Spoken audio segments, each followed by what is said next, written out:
Hello everyone. तो this is part number 4। तो हमारी जो 1000+ एमसीक्यू की सीरीज़ है बायोलॉजी, जूलॉजी और बॉटनी की, तो टोटल हम 1000 से ज़्यादा एमसीक्यू कवर करेंगे। उसके बाद हम किसी और सब्जेक्ट पे चलेंगे। मतलब हर सब्जेक्ट के हम 1000 से ज़्यादा अगर एमसीक्यू कर लेते हैं तो कोई भी एग्ज़ाम हो उसको जीके पार्ट हम इजीली क्रैक कर पाएंगे। ठीक है, तो इसकी जो पीडीएफ है आप हमारे टेलीग्राम ग्रुप से ले सकते हैं। अभी तक लगभग 75 क्वेश्चंस कवर हुए हैं और उससे पहले भी मैं कई वीडियो डाल चुका हूँ चैनल पे, तो आप वो भी ले सकते हैं। ठीक है, तो ये पार्ट नंबर 4 है और आज हम 100 क्वेश्चन कंप्लीट कर लेंगे। मतलब 76 से लेकर 100 क्वेश्चन आज हम कवर करेंगे लगभग 10 मिनट के अंदर।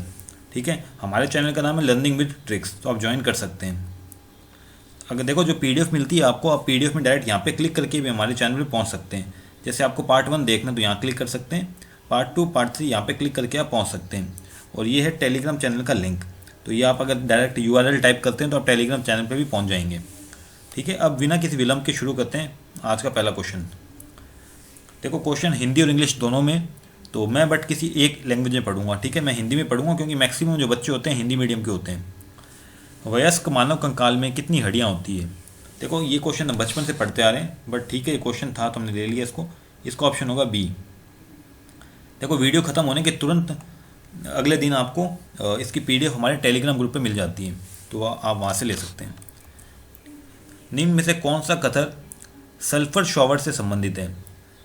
सल्फर शॉवर होता क्या? शॉवर क्या होता है? बौछार एक टाइप से कह सकते हो आप। बौछार होती है ना जो शॉवर, तो उससे संबंधित बताना है आपको। तो आपके पास 4 ऑप्शन है, आप वीडियो पॉज करें और 4 ऑप्शन पढ़ें और सोचें क्या हो सकता है आंसर। देखो काफ़ी क्वेश्चंस नए हैं और ये एग्ज़ाम में पूछे जा सकते हैं। तो इसका राइट आंसर होगा, क्या होगा right answer? Discharge of large quantities of Pinus pollen grains into the air forming yellowish cloud. बड़ी मात्रा में पीनस पराग कणों का निर्वहन, हवा में पीले बादल बनते हैं। ठीक है, तो सल्फर का जो शॉवर होता है, सल्फर की बौछार से ये होता है, पराग कणों का निर्वहन होता है और हवा में पीले बादल बन जाते हैं। B option. ये बॉटनी का क्वेश्चन है, ध्यान रखें। अब देखो ये जो एसेशन और रीजन टाइप के क्वेश्चन है ये जनरली एसएससी में और रेलवे में नहीं आते हैं, बट मैंने इस क्वेश्चन को इसलिए इंक्लूड किए हैं क्योंकि कुछ बच्चे जो प्रशासनिक सेवा मतलब एडमिनिस्ट्रेशन सर्विस की भी तैयारी करते हैं उनके लिए भी इंपॉर्टेंट है। जैसे सीडीएस के एग्जाम में क्वेश्चन पूछे जा सकते हैं इस टाइप के, और अब पैटर्न चेंज हो रहा है तो एसएससी के एग्जाम में पूछे जा सकते हैं। एसेशन का मतलब होता है कथन और रीज़न का मतलब होता है कारण। देखो कथन दिया है और कारण दिया हुआ है, तो आपको कथन और कारण दोनों पढ़ने और बताना है कि क्या इसका ये सही रीज़न है या नहीं। पढ़ते हैं। ए बी ब्लड ग्रुप वाले व्यक्ति किसी भी ब्लड ग्रुप से रक्त स्वीकार कर सकते हैं। हाँ, हम जानते हैं कि ए बी ब्लड ग्रुप है वो यूनिवर्सल एक्सेप्टर होता है, तो ये किसी भी रक्त से स्वीकार कर सकते हैं। अब देखते हैं इसका रीजन सही है क्या। They are universal acceptor, it means ये इसका करेक्ट रीजन है। तो क्या हो जाएगा इसका answer? Both A and R true and R is the correct explanation of A option. ठीक है, ये क्वेश्चन आपके लिए नया हो सकता है इस टाइप का, लेकिन क्वेश्चन इजी आते हैं इसमें। नेक्स्ट देखो, इससे 3 या 4 क्वेश्चन मैंने लिए आपको मतलब पैटर्न के अकॉर्डिंग चलने के लिए। देखो असंतृप्त वसा की तुलना में संतृप्त वसा अधिक प्रतिक्रियाशील होती है। अब रीज़न देख लेते हैं। असंतृप्त वसा के अणु में दोहरे बंधन होते हैं, क्या ये इसका सही कारण है या नहीं, ये आपको बताना है। देखो असंतृप्त वसा की तुलना में संतृप्त वसा अधिक क्रियाशील होती है, ये लिखा है लेकिन ये गलत है, ऐसा होता ही नहीं है।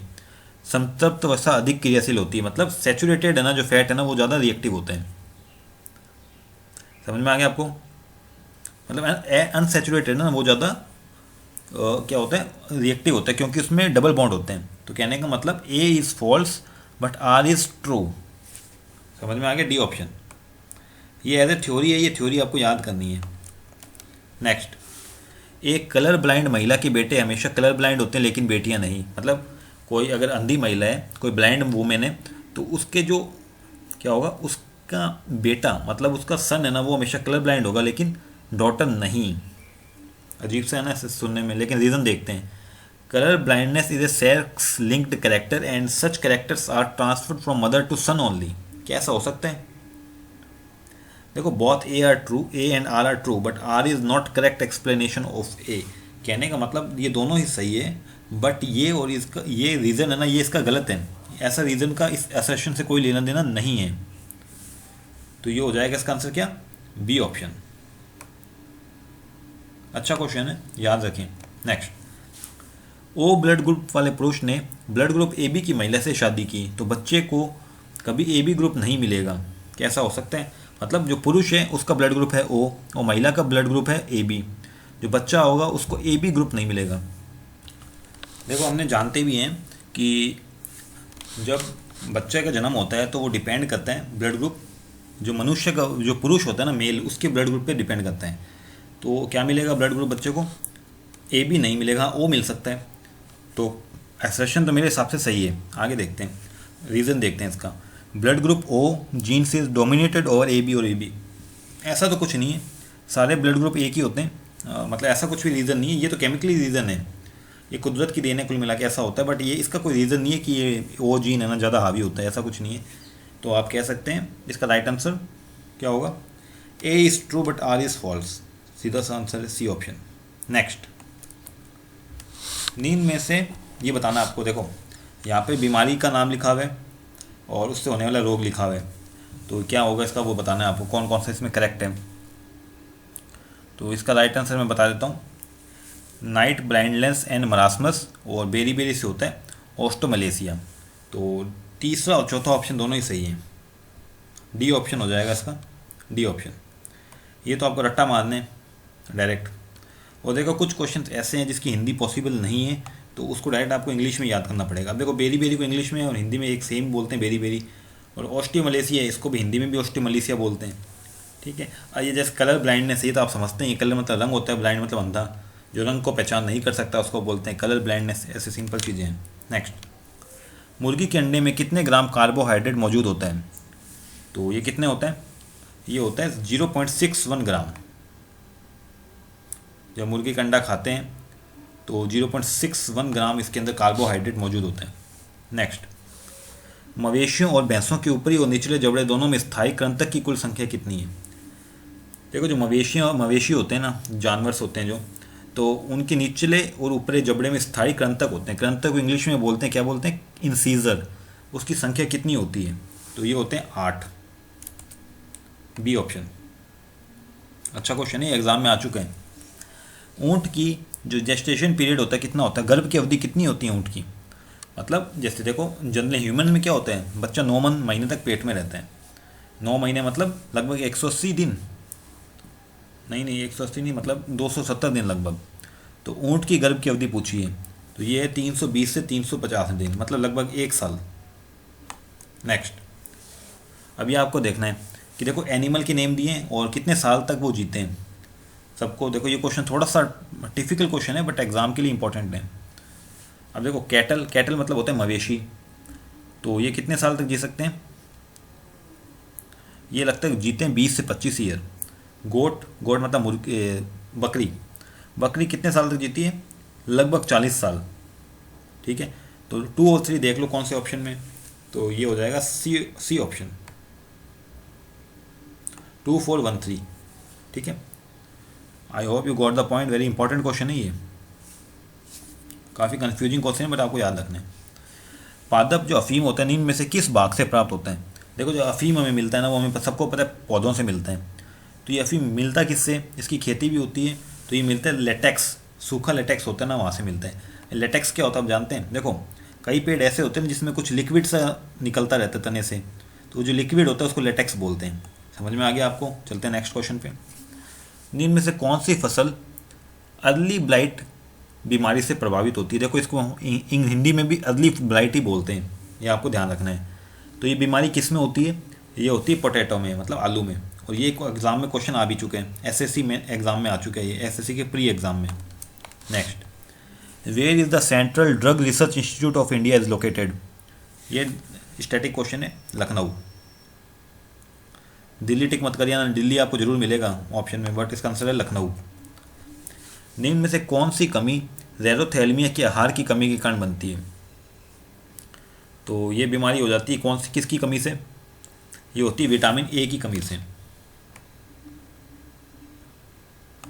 नेक्स्ट ऑप्शन, दुनिया में हर रोज कितने एचआईवी पॉजिटिव संक्रमण हो रहे हैं? देखो ये एक एवरेज क्वेश्चन है, मतलब ये एक एवरेज के ऊपर पूछा गया है कि दुनिया में लगभग कितने हो रहे हैं। और ये क्वेश्चन एग्जाम में आने की चांस कम है क्योंकि ये डाटा चेंज होता रहता है, बट आज तक ये डेटा है ना, उसके अकॉर्डिंग इसका आंसर होगा 6000। डेली 6000 लोग एचआईवी पॉजिटिव निकलते हैं। समझ सकते हैं आप? बॉम्बियोक्स मोरी जो कोकून के अंदर रेशम के महीन फिलामेंट का निर्माण करता है। देखो बॉम्बिक्स मोरी क्या है ये पूछा क्वेश्चन में, तो ये क्या एक टाइप का कीट है, सी ऑप्शन। ये रेशम के महीन फिलामेंट का निर्माण करता है, ये आपको ध्यान रखना है। नेक्स्ट देखो क्वेश्चन थोड़ा सा बड़ा है बट सिंपल है। डीडीटी पर प्रतिबंध क्यों लगाया गया था?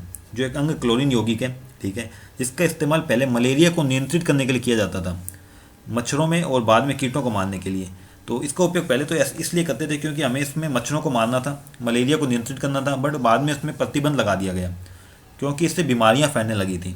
तो क्या बीमारियां थी, वह क्या थी? यह पर्यावरण में बना रहता है और जैव संचय करता है। कहने का मतलब ये पर्यावरण से नष्ट नहीं होता और फसलों को खराब करता है, इन्वायरमेंट को खराब करता है, बी ऑप्शन। दिल्ली की सड़कों पर घूमने वाले एक वयस्क बैल के छोटे सिकुड़ने का कारण क्या है? देखो क्वेश्चन क्या है, समझा देता हूँ आपको। मान लो कोई भी एडल्ट बुल है, कहने का मतलब कोई बैल है, वो दिल्ली की सड़कों में घूम रहे हैं, कुछ समय बाद आपने देखोगे तो उसका शरीर है वो कमज़ोर हो जाता है। ऐसा क्यों?